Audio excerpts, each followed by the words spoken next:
Hello, my wonderful people. Good morning, good afternoon, good evening, good night, depending on your time zone or anytime you are coming across this video on YouTube. If it is your first time and you like what I'm doing, after watching, please subscribe, put on your notification to all notifications so that you'll be able to know when we upload a new video. And I want to also use this opportunity, like I always say, to appreciate YouTube for creating this wonderful platform for us to use to disseminate information. And also keep on reminding YouTube that Linda's TV show do not in any way promote violence, hate speech, or misinformation. What Linda's TV show and all the content in this platform stand for is to educate, inform the members of the public what is happening in the globe, like what I am about to do now. This particular video that I want to play in my platform is not meant to instigate violence or misinformation or violence, but rather to show the people what is happening. If you are watching this video, listen to what this man is saying. I don't know what is happening to the world now. When people say the truth, it will look as if they are lying. I want you to listen to this video. And YouTube, this is just a video. The man in this video is narrating what is happening in his state. When I listened to the video, I was touched. I decided to share it on my platform, not to instigate, not to mislead or to create violence, but rather to inform the general public on what is happening, how people are suffering in their own country, in their own state. You will listen to the man. He mentioned everything. The reason why I am talking before posting this video is to explain to YouTube what is going on in this video, what is happening in Nigeria, how they are leading people in Nigeria. Please, if you watch this video, share it, let it go viral so that people will hear what is happening, so that when people stand up to agitate, when people stand up to fight for self-determination, that nobody should condemn them, that nobody will give you money to suppress the views of people who are speaking out the truth. You will think twice. If you have conscience, when somebody pay you to suppress the truth, if you are a human being that have conscience, you shouldn't do that just because of money, just because of what cannot last. If you eat the money, where is your conscience? Just listen to this man. You will hear what the man say, how his people are being slaughtered, how his people are being killed for unjust reason. It's so painful that no one can speak the truth now. When you speak the truth, they will say, bring him, bring her. Why is she saying this? Why are you doing this? But believe me, truth will always be truth. And when you say the truth will set you free no matter what you are passing through. Nnamdi KANU that is in detention today, that they went to Kenya to kidnap because he is saying the truth. Everything this young man have said is exactly what is happening now. And the court have discharged and acquitted him, but they refuse to release him. And when you call for his release, it will be you are speaking hate speech. Is this good? YouTube, is this good? Well, watch the video and share it. Tell me your thoughts about what this man is narrating. It's just so unfortunate. On the 5 villages that were attacked on Saturday night, we make calls. Even the STF commander was fully informed. He did not send his men there. What he told us was his men are already there. When I went there, I saw about 4 civil defense, 4 mopols. There was no any military man on ground of the truth. And all of these 8 people are of the same religion. They are all Christians. And if you see the way they suffered, my brother, you will pity for them. In every attack, I get information 2-3 weeks before it happens. And immediately I get that, I try to alert the security personnel. To a point in time, I was blamed that I'm the one fueling the crisis or the attack. How do I know it? Sometimes they insisted I must tell them the name of my informant and where he's coming from. I said, no. and even the connivance between them and the government, they tell me. So when you put the message across, the government doesn't take it serious. And most especially this administration, the governor's aides doesn't even pick calls of anybody. Even yesterday night, I tried calling the governor on the attack going on Doroa. He didn't pick my call. So the missed call is there. He will not reply. Sometimes his PA will give you a message, noted, and it is gone. Even at the heat of the crisis. So you call the STF, their spokesman will tell you they are not aware, and it goes. And most especially, the attack is perpetrated by these military men. They aid them in carrying the attack. So we always give information before it happens. The CIB, they are everywhere and they bring information. But the most painful thing is that the people they are giving them this information are part of the attackers. And they will not even want the police commissioner to know about it. Neither. They will send it further for further investigation. They don't allow it to go. So they must remove those that are on those decks so that information will flow.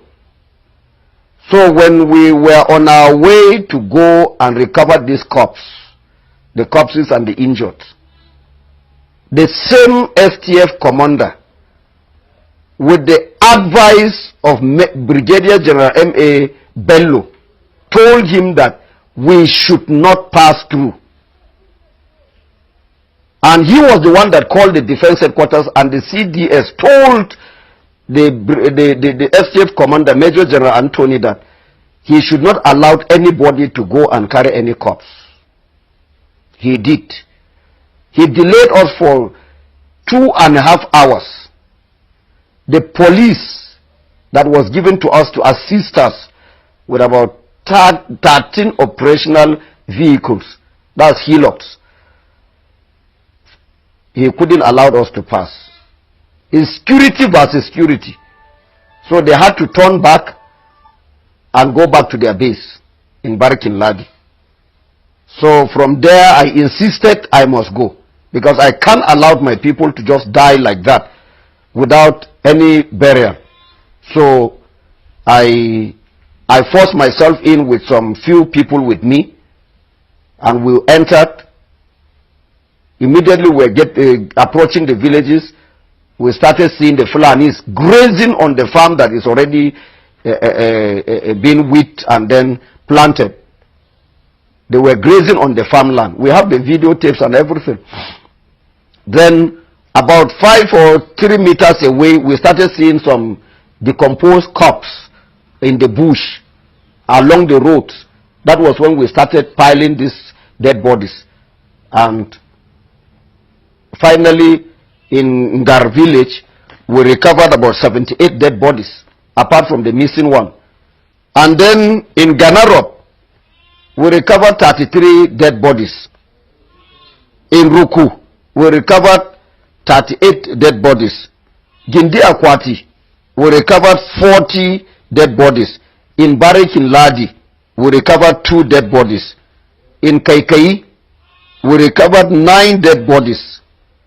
In Shonong, Riom local government, we recovered 9 dead bodies. And in Nyer, we recovered 86 dead bodies. And all these villages, we have the names of those that were killed.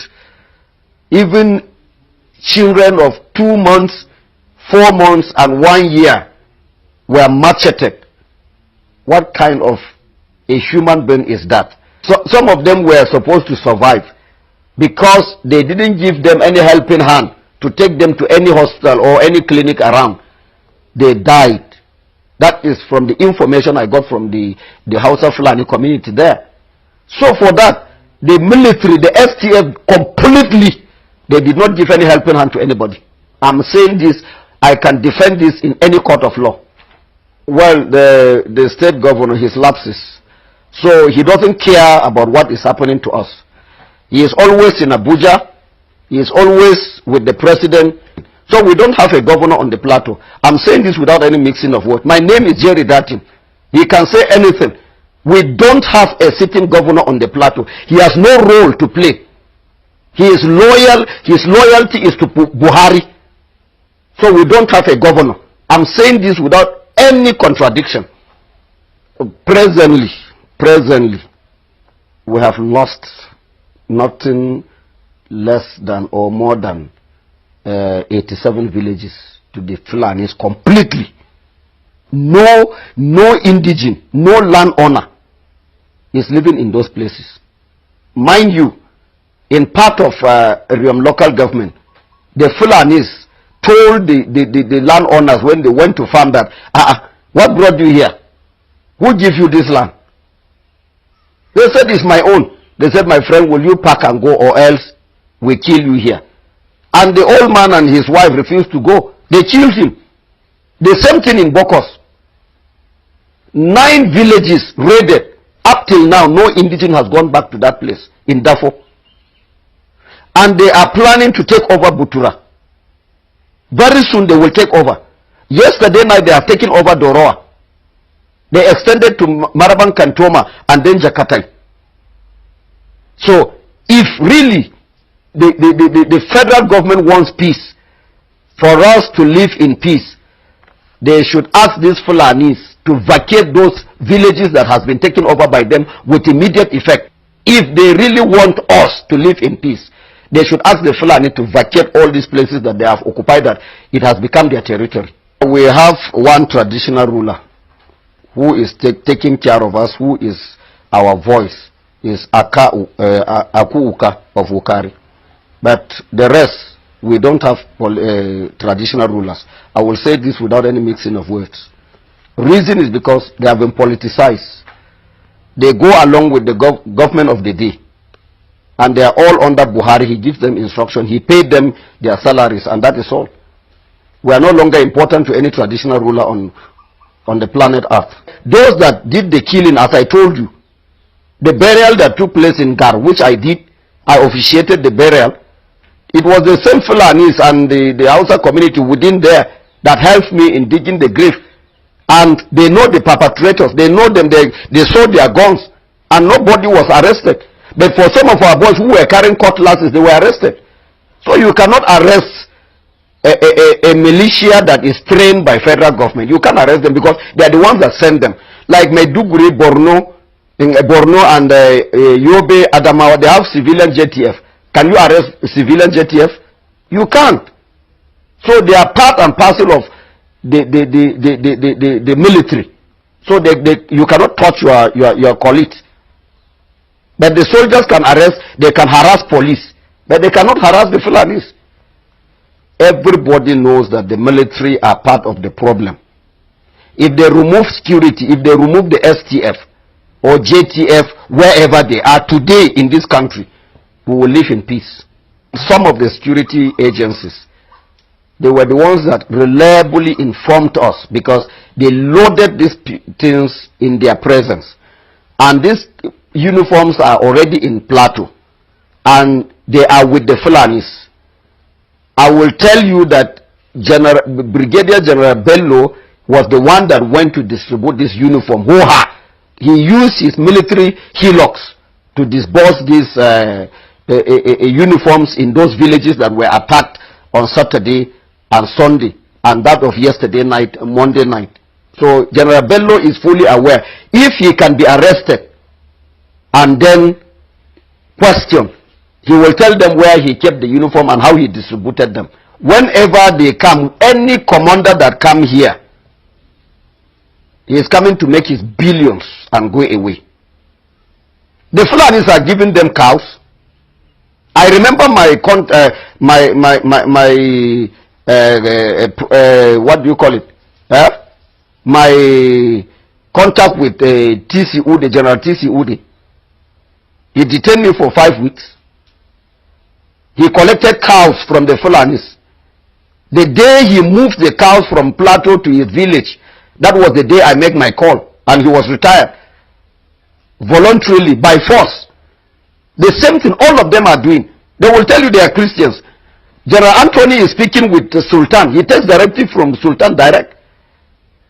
Because Bello is here on a mission. What kind of a country is that?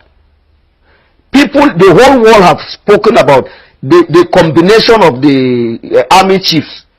But Buhari is not giving us consent. So he is here to actualize Islam. Hello, people. As we have finished watching this interesting video, please, I want to see your comment, your contribution, your opinion in the comment section. Like I said earlier, let us do it constructively. Tell me what you think about this video that you have just watched, and also about the platform. If you haven't subscribed, what are you waiting for? Please remember to subscribe, put on your notification bell, share this video, and remain blessed.